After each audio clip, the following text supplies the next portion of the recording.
Mike Huckabee, the ambassador to Israel, went on Piers Morgan's show. I wonder if I'll ever get a fucking invite. Probably not.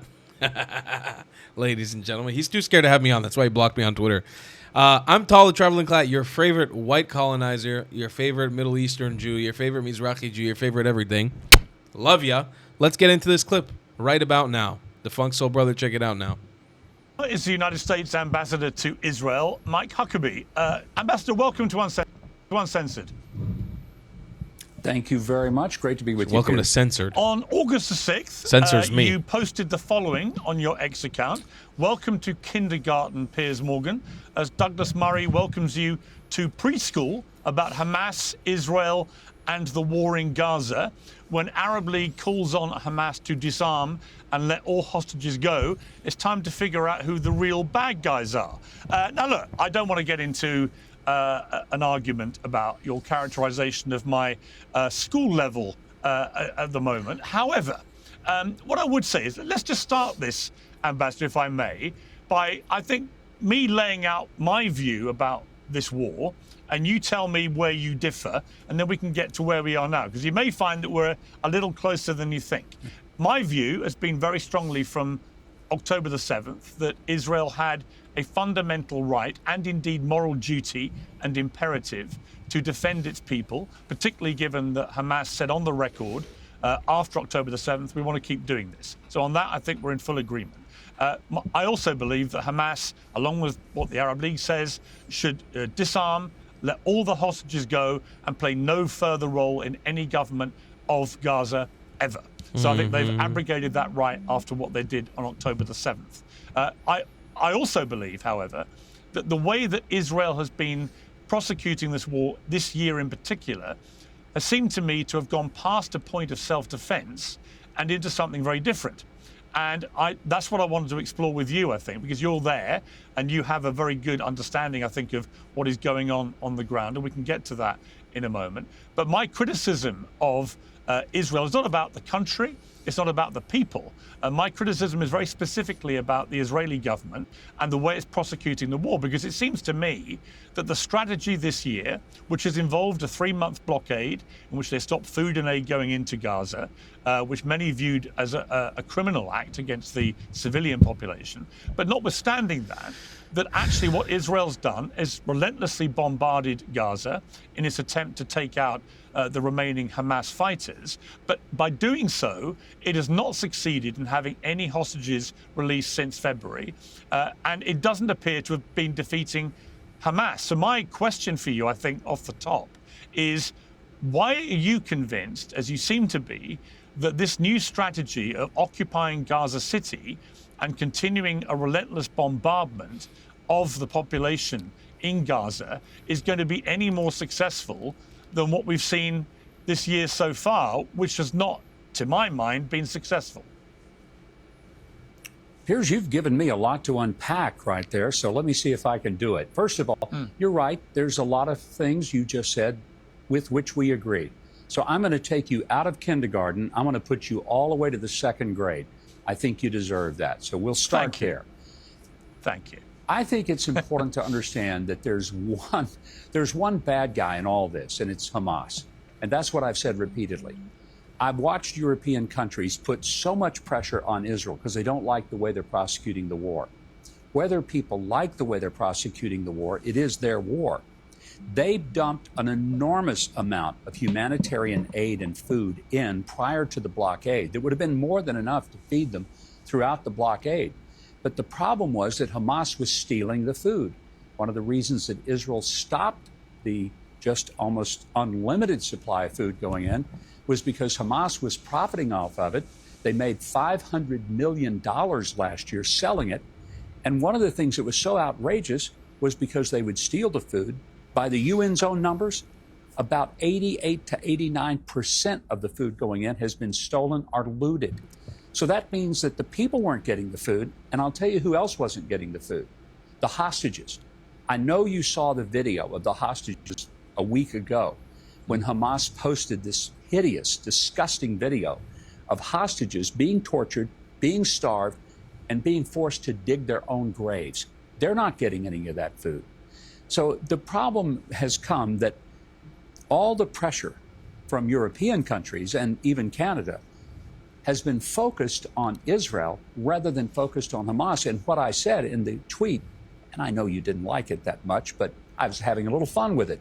The point being, the Arab League unanimously said it's Hamas that ought to disarm.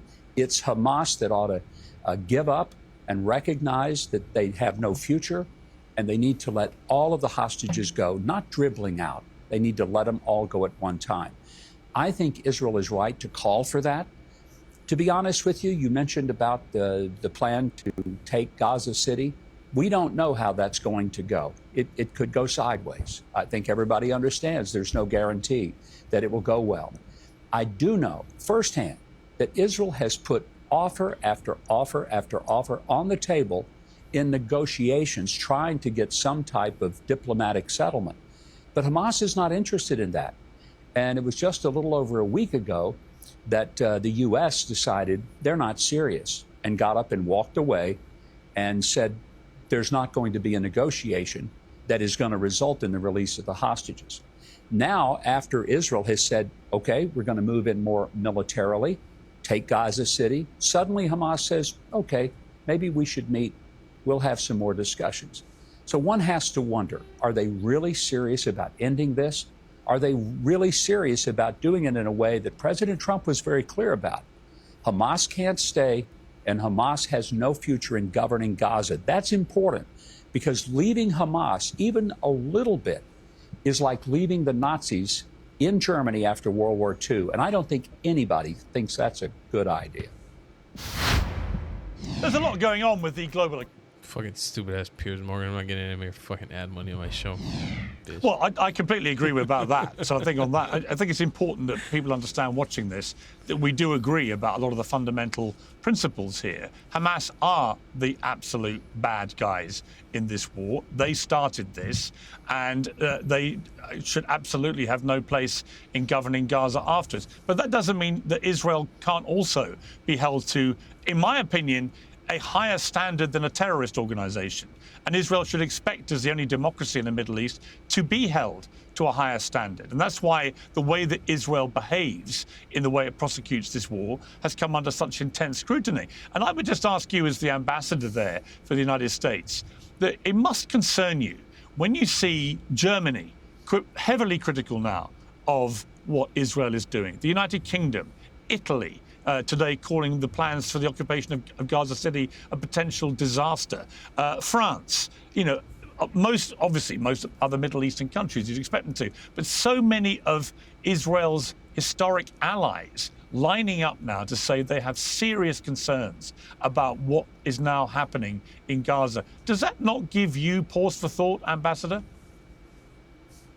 It certainly does, but perhaps in a slightly different way than you're feeling it.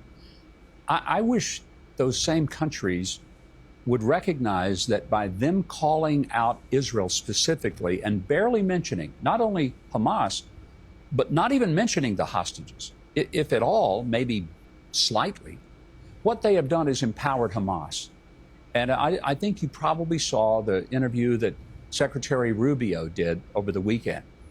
And one of the things he pointed out was the moment that these European countries started calling for a Palestinian state, and when they started saying Israel needs to do things differently, Hamas walked away from all of the negotiations and discussions, because in their minds, hey, they're winning. They won. They're winning because the allies of Israel are spending more time attacking Israel and questioning the way they're doing things than they are in questioning Hamas. And I want to point out something I don't think most people have a clue about. Israel doesn't just go in and bomb the ever-loving bejesus out of Gaza. They send messages, leaflets, they give warnings to people, they tell them where they're going to hit, and they urge them, get out of this area. There's a rocket launcher there, there's a base there, there's a military structure there, and they're very specific, and they tell people to get out. Hamas takes its civilians and herds them to those very places that had been announced by the Israelis as a target. To be fair, I love my country, I serve my country, but my country, the United States, we don't tell adversaries where we're going to hit in advance of it. And Israel has done that consistently for as long as I can remember, back in the previous Gaza war in 2012, 2014. And quite frankly, nobody ever says that's kind of a spectacular thing to do. Yes, there's a lot of people that shouldn't have been killed or injured, and they are. It is a tragedy. But the tragedy started on October the 7th. And I think this is one of those areas where apparently you and I do agree. It started with the raping of women in front of their children, the beheading and burning in ovens of babies, lighting elderly people on fire as they sat in their wheelchairs as their families were forced to watch it. And all of this, we know it happened despite what some people deny. We know it happened because the Hamas terrorists, the savages, they videotaped it themselves because they were really proud of what they were doing. And they took it back and they showed it to their families and they showed it to the other people around them because they wanted them to see what they had done in the absolute heinous, unspeakable murder of innocent Jewish people who had done nothing to them. And they just woke up one Shabbat morning and here they come. And the horror that was unleashed upon them is equivalent to 40,000 Americans being slaughtered and massacred.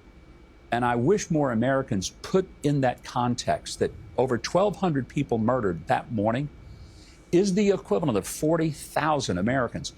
And I promise you, if someone came and killed 40,000 Americans in one day, the difficulty would be to restrain Americans from wanting to do what Israel has been accused of, but absolutely has not done, and that's genocide.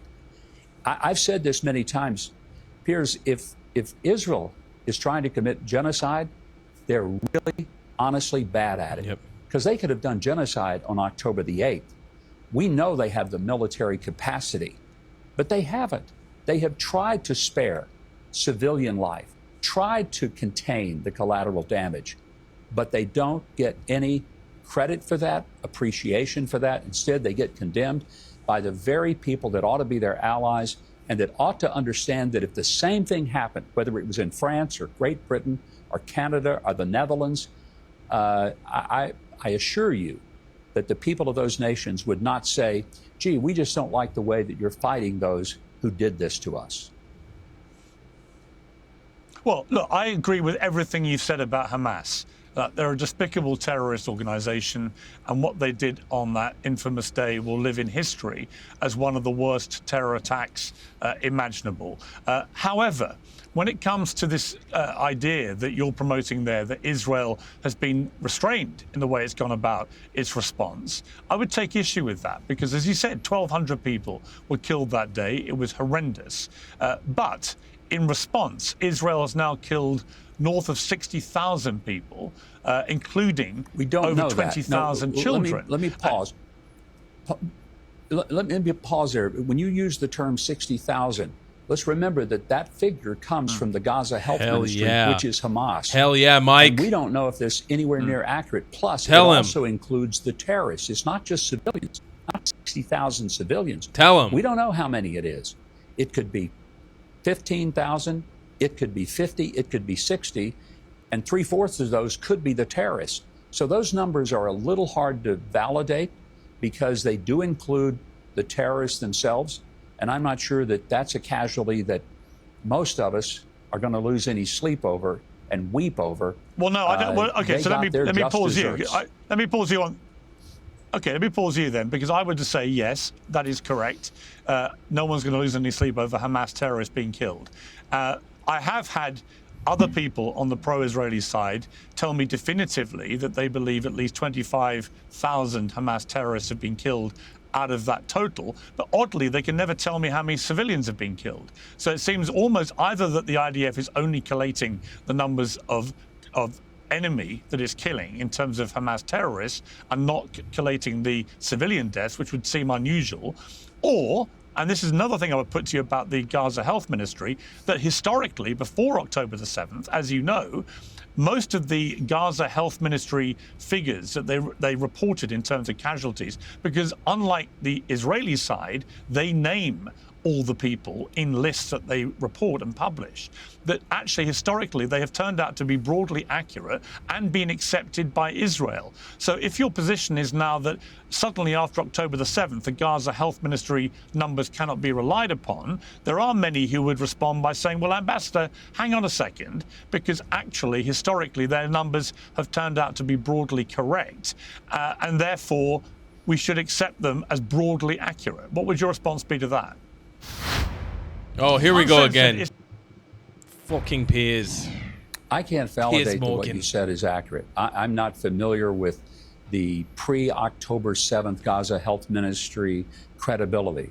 I would say that post-October the 7th, their credibility is pretty poor. I remember when Israel was accused of bombing a hospital and killing a bunch of people, and that made all the headlines across the world, and Israel was vilified for it. Turns out it wasn't anything they shot. It was a Hamas rocket that went astray. That's what blew up in the hospital. Israel had nothing to do with it. So did those figures get counted in there? Here's the point I think we can agree on. We may argue about the numbers. Too many people have been killed in Gaza. Too many innocent civilians have been killed there. But I blame Hamas for their stubbornness. I blame them for putting their people in front of the targets, not even trying to protect them. In fact, trying to see that they did get killed because it's good for business for them. And that's what makes them the monsters they are. They're not protecting their innocent. They're putting their innocent in harm's way intentionally because they don't care if they get killed. And when I was in Gaza a little over a week ago and talked to Gazans inside, what I was really amazed by was they didn't hate the IDF, which I would have kind of thought they might. They loved America, which I was glad they did. But what really was interesting was that every single one of them said that they had had a family member who had been murdered by Hamas. They hated Hamas. They wanted nothing to do with them. They wanted them gone. They wanted them out of their sight, out of their country, out of their control, because every one of them had personally experienced heartache in their families because of what Hamas had done. The problem, it seems to me, is that you have obviously horrifically bad actors on the Hamas side here. No one can dispute that. I won't dispute anything you've said in relation to Hamas at all. We are completely aligned on what they are and what they represent and the existential threat they pose to Israel and to Jews. I don't make any doubt about that whatsoever. The problem is that many people believe that Benjamin Netanyahu has been held a ransom in his own government to very hard right members of that government, led by the finance minister Bezalel Smotrich, who said in a radio interview yesterday that he and Netanyahu disagree on establishing Israeli settlements in the Gaza Strip. My plan, he said, is for large parts of Gaza to remain under our control and sovereignty, and we can also settle them. That's not the Prime Minister's plan, I admit, but I don't think this is the right time to have that debate. I'm conducting it behind closed doors. I'm not blowing everything up over it. Now, what he's also said publicly in the last month is that he believes that Gaza should be cleansed of Palestinians. And what people are saying, Ambassador, is that there are people on this cabinet, in this government, who have very senior positions, very like the finance minister, and Ben Gvir is another one, who make no pretense about their desire, both in Gaza and the West Bank, to expel the Palestinians. And when he talks so openly here about a plan to remain, for Gaza to remain under the control of Israel and to take control of sovereignty and settle Israelis in Gaza, many people think that has been the plan all along. Oh. What would you say to people like Smodrich? Of course it has. Who are now openly talking about that being the real ambition here? Israel, like every other country I'm aware of, and certainly like the U.S. and the U.K. for that matter, have people in a variety of positions on the political spectrum. Israel is no different. It's a democracy. People are able to speak. They're able to say things that others will disagree with. It's one of the hallmarks of, frankly, a democracy, one of the hallmarks of liberty, something we celebrate that difference.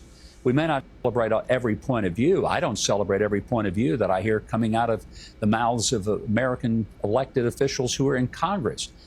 But here's what I do know, and this is something that, of course, you're aware of as well, the Prime Minister has been very consistent, never indicating he wanted to go and move people into Gaza.